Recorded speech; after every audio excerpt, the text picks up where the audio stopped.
Programang ito ay rated SPG. Striktong patnubay at gabay ng magulang ang kailangan. Maaaring may masiselang tema, lengguwahe, karahasan, sexual, horror o droga na hindi angkop sa mga... Hindi na nga magpapatinag itong ang si Charlene dito nga kay Divina dahil nagbalik na nga itong si Charlene sa kanyang sarili at nag-glow up nga siya bigla matapos na hiwalayan niya nga itong si Raymond. Kaya naman nga't pinamukha nga ni Charlene na itong ang si Divina ang sumalo ng pinaglumaan niya. Itong ang si Raymond. Kaya naman nga't itong si Adrian ay proud na proud nga dito kay Charlene at ipaglalaban niya nga talaga ang kasong sinampangan nito ni Charlene kay Raymond. Dahil matapos nga lang ito ay may plano nga itong si Adrian na ligawan nga muli itong si Charlene. Kaya naman nga't malaking panghihinayang nga dito kay Raymond nang makita nga niya ang bagong anyo nga nito ni Charlene.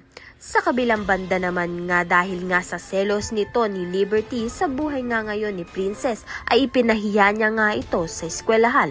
Ngunit dahil ito ngang si Xavier ay laging nakabuntot nga dito kay Princess kaya naman nga't naipagtanggol niya nga agad ito at binalaan niya nga itong si Liberty na wag na nga niyang lalapitan at sasaktan pa nga itong si Princess dahil ngayon ngang nobya niya na nga ito. Sa kasulukuyan nga ay nakatira itong si Princess sa bahay nga nito nila Divina dahil nga may utang na loob nga itong si Princess kay Divina nang bayaran nga ni Divina ang operasyon nga nito ni Dado sa ospital. Kaya naman nga't bilang pagbabayad ay pumayag na nga itong si Princess na tumira nga nito kay Divina. Ngunit hindi naman nga nagkulang itong si Divina dahil binigyan niya na nga ng bagong kwarto at bagong kagamitan nga ito si Princess. Ngunit alam naman nga natin na kapag may binigay ay may kapalit. Kaya naman nga't malalaman nga natin kung ano ngang kapalit ang hinihingay nga nito ni Divina kay Princess.